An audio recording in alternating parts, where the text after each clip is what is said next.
1월 15일 수요일 장마감 후 시간의 거래 종목 브리핑을 시작하겠습니다. 먼저 오늘 시간에 상승한 종목들을 보겠습니다.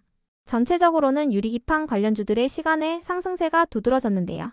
오늘 시간의 상한가 종목은 없었습니다. 그렇다면 상위 5개 종목들의 시간의 상승 이유를 알아볼게요. 먼저 한빌레이저와 필옵틱스, SKC를 비롯한 유리기판 관련주들이 시간에 상승했습니다.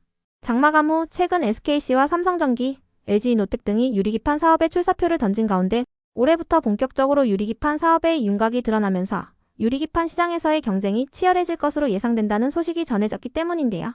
해당 기사에 따르면 국내 기업들 중 유리기판 분야에서는 SKC가 가장 앞서 있으며 삼성전기와 LG이노텍도 올해 안으로 유리기판 시제품을 양산하는 등 유리기판 분야의 사업을 이어가고 있다고 전해졌습니다. 이 같은 소식에 유리기판 관련주들이 시장에서 지속 주목받는 모습이네요.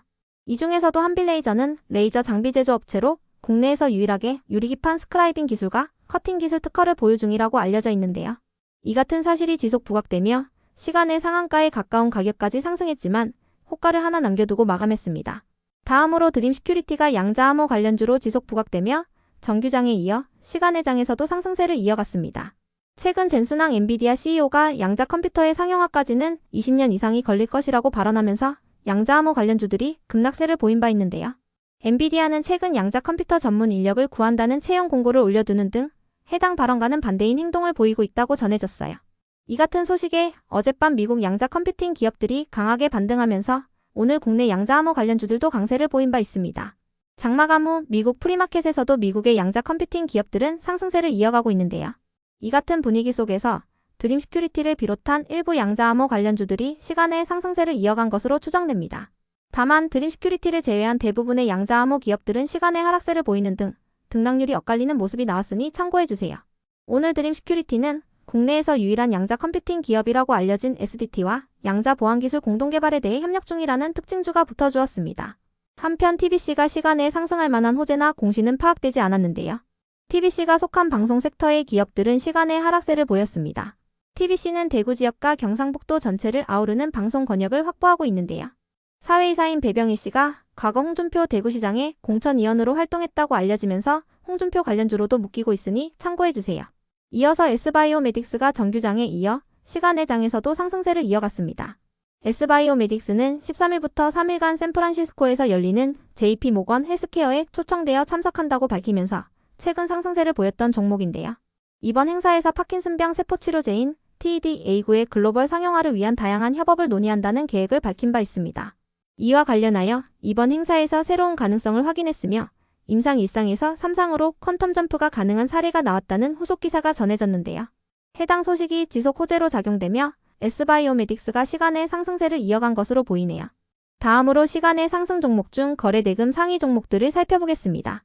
먼저 SKC와 필옵틱스가 각각 거래대금 1위와 3위를 기록하며 시간의 3.4%, 5.6%씩 상승했습니다. 장마감 후 올해부터 본격적으로 유리기판 사업의 윤곽이 드러나며 유리기판 시장의 경쟁이 치열해질 것으로 예상된다는 기사가 나오면서 유리기판 관련주들이 상승세를 보인 것으로 파악됩니다. 특히 SKC는 유리기판 시장에서 선도 자리를 이어가고 있다고 전해졌습니다. 이어서 레뷰코퍼레이션과 청담글로벌이 각각 거래대금 2위와 5위를 기록하며 시간의 4%, 0.1%씩 상승했습니다. 미국에서 가장 인기 있는 SNS인 틱톡의 사용 금지 기간이 다가오자 유저들이 중국의 또 다른 SNS 앱인 샤오홍슈로 몰려가고 있다고 전해졌는데요. 해당 소식에 샤오홍슈에서 마케팅을 전개하고 있는 레뷰코퍼레이션과 샤오홍슈를 통해 국내 브랜드를 유통 중인 청담글로벌이 시간의 상승세를 이어간 것으로 파악되네요. 다음으로 드림시큐리티가 거래대금 4위를 기록하며 시간의 6.1% 상승했습니다. 장마감 후 미국의 양자 컴퓨팅 기업들이 프리마켓에서 상승세를 이어가면서 드림시큐리티가 시간의 상승세를 이어간 것으로 추정되는데요. 다만 드림시큐리티를 제외한 대부분의 양자암호 관련주들은 시간의 하락세를 보였습니다. 다음은 오늘 시간에 하락한 종목들인데요. 전체적으로는 전력설비 관련주들의 약세가 두드러졌습니다. 그렇다면 상위 5개 종목들의 시간의 하락 이유를 알아볼게요. 먼저 세명전기와 제일일렉트릭을 비롯한 전력설비 관련주들이 시간에 하락했습니다. 장마감 후 해당 테마와 관련하여 특별한 악재는 없던 걸로 파악되는데요.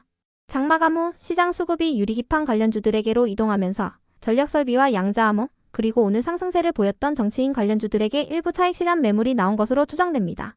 전력설비 관련주들의 경우 퇴임을 앞둔 바이든 대통령이 인공지능 데이터 센터 건설을 가속화하고 급증하는 전력난을 해결하기 위한 행정명령에 서명했다고 전해진 가운데 이번 LA 산불 피해로 해당 지역의 전력망 복구 기대감이 지속되면서 상승세를 이어온 바 있는데요. 이번 산불의 원인이 노후된 송전탑 때문이라는 의혹도 제기되면서 전력설비 기업들이 수혜 기대감을 잇고 있습니다. 다음으로 바이오로그 디바이스를 비롯한 양자암호 관련주들이 시간에 하락했습니다. 전력설비 관련주들과 마찬가지로 시간에 특별한 악재는 없었는데요. 장마감 후 미국의 주요 양자 컴퓨팅 기업들이 프리마켓에서 상승세를 보인 가운데 국내 양자암호 관련주들의 주가는 엇갈리는 흐름을 보였습니다. 연일 하락세를 이어오던 양자암호 관련주들이 갑작스런 반등세를 보이면서 물려있던 사람들의 매도세가 나온 것이라는 분석도 있었는데요. 바이오로그 디바이스는 현재 투자경고 종목으로 지정되어 있으며 투자경고 해제 최초 판단일은 1월 21일입니다. 이어서 뱅크웨어 글로벌과 PM풍년을 비롯한 정치인 관련주들이 시간에 하락했습니다. 뱅크웨어 글로벌은 우원식 국회의장 관련주이며 PM풍년은 김동연 경기도지사 관련주입니다. 장마감 후 해당 정치인들과 관련하여 특별한 악재는 없던 걸로 파악되는데요. 이 종목들은 오늘 윤 대통령이 체포된 가운데 이재명 대표의 사법 리스크가 부각되면서 오늘 강세를 보인 바 있습니다. 이재명 대표는 선거법 위반 혐의에 대한 항소심 결과 발표를 앞두고 있는데요. 해당 혐의에 대한 항소심의 첫 공판기일은 23일 오후 3시로 지정되었으니 참고해주세요. 다음으로 시간의 하락 종목 중 거래 대금 상위 종목들을 살펴보겠습니다. 먼저 재룡산업과 대원전선, 제일일렉트릭이 각각 거래 대금 1위, 4위, 5위를 기록하며 시간에 2%, 1.7%, 2.4%씩 하락했습니다. 장마감 후 전력설비 테마와 관련하여 특별한 악재는 없던 걸로 파악되는데요. 장마감 후에 시장 수급이 유리기판 관련주들에게로 이동하면서 최근 상승세를 보였던 전력설비 관련주들에게 일부 차익 실현 매물이 나온 것으로 추정됩니다. 이어서 전진건설로봇이 거래 대금 2위를 기록하며 시간에 0.9% 하락했습니다. 장마감 전후로 특별한 악재는 파악되지 않았는데요. 전진건설로봇은 트럼프와 푸틴 러시아 대통령의 정상회담 기대감이 지속되는 가운데 LA 산불 관련한 특징주가 붙어주며 최근 상승세를 보인 바 있으니 참고해주세요.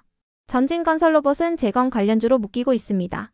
다음으로 SK하이닉스가 거래 대금 3위를 기록하며 시간에 0.4% 하락했습니다. 오늘 밤 10시 30분에 발표되는 미국 소비자 물가지수 발표를 앞두고 경계감이 커지며 일부 차익 실현 매물이 나온 것으로 추정되는데요. 현재 미국 프리마켓에서 주요 반도체 기업들의 주가는 보합 수준을 보이고 있으니 참고해주세요. 끝으로 전일 시간에 등락률 탑5 종목들이 오늘 어떻게 되었는지 추적해보고 마치겠습니다.